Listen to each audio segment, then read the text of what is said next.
Are you overwhelmed by clutter but don't even know where to start? Today we're tackling 5 things you can declutter right now that you will have little to no emotional attachment to instantly free up space and clear your mind. Because decluttering can reduce anxiety and help you feel more in control.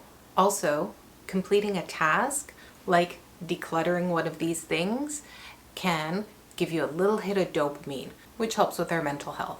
So let's break it down with 5 simple things you can declutter, and trust me, you won't miss them. Now, before I jump in, I want to remind you that if you are overwhelmed by cleaning, if you are healing from a concussion, from another injury, if you don't have the energy to clean or declutter right now, that's okay. Cut yourself some slack. You are doing the best you can, and that's enough. Your health, especially your mental health, comes first. Don't stress yourself out if you can't do everything at once or if you can't do anything right now.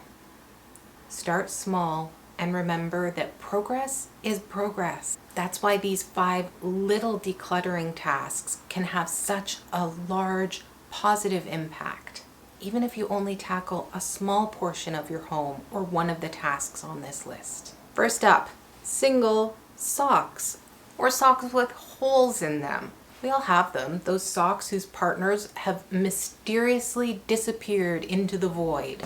Don't feel bad about it. Just let the socks go.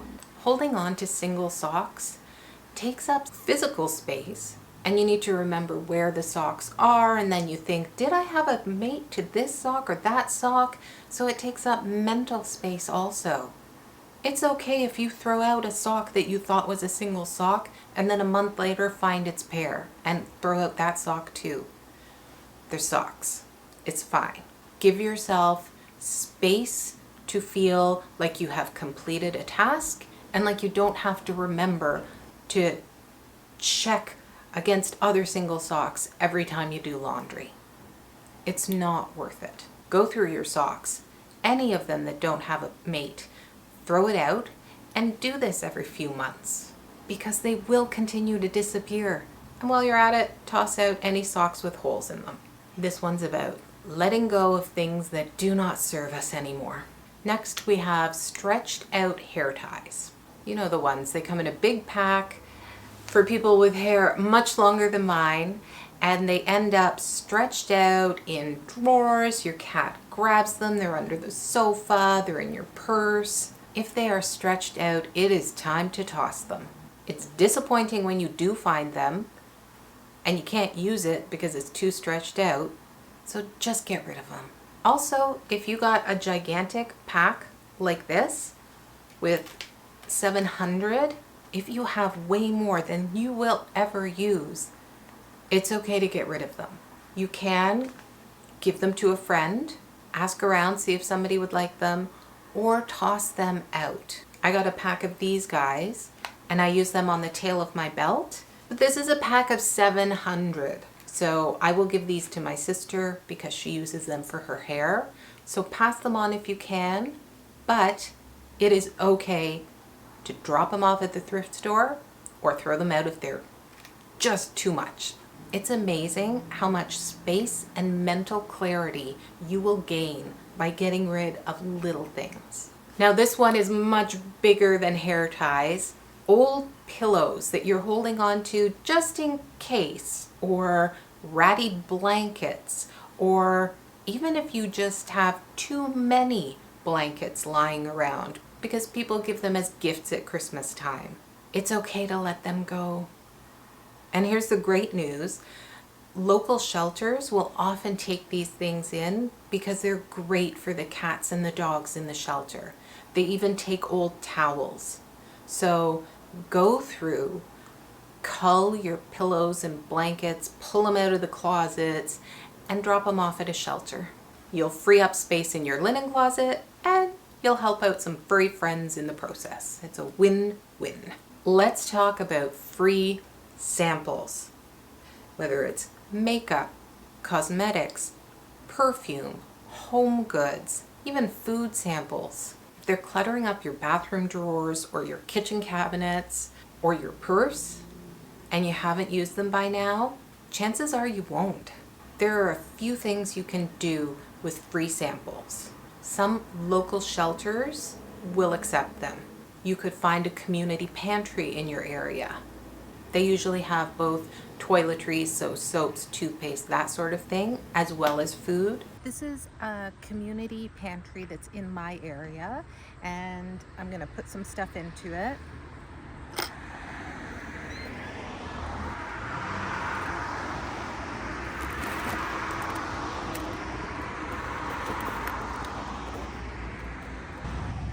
I'm putting some toiletries in here too.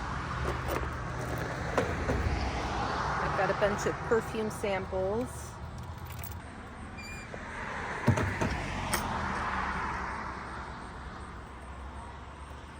If you're decluttering, if you're going through your kitchen and you've got a ton of extra cans of food, you can share them with the local food bank or a community pantry like this.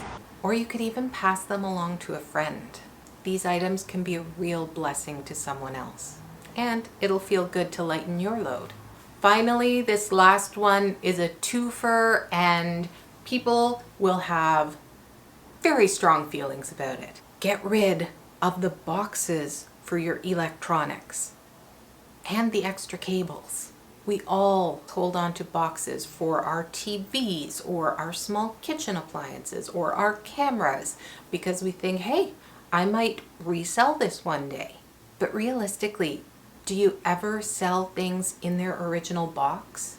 And is it going to make a big enough difference to how much money you'll get for it to have it cluttering up your closet for years? The truth is that the added value of keeping these boxes is minimal, but the space that you will regain by recycling them is priceless. The same goes for these extra cables. We tend to accumulate USB and USB-C cables. There's only a few types of cables. They're all interchangeable. Why do we keep these useless little teeny tiny things? I don't know. Keep a few good ones and let go of the rest. It's easy to replace them if you need to, and you can get much longer ones that are so much more functional. So there you have it. 5 things that you can declutter easily, that you will have little to no emotional attachment to, but will make a big difference in your home and your mental headspace. And remember, it's about taking small, manageable steps. You don't have to do everything all at once. Your health is the priority, and if all you do today is toss one sock in the garbage or a few hair ties, that's progress. Celebrate it. Thank you so much for watching. If this content was helpful, I hope that you will give us a thumbs up. Subscribe if you'd like more tips on how to lead a healthier, happier life and make your concussion recovery a little bit easier. And remember, it is okay to cut yourself some slack. You are doing great. You are not alone in your concussion.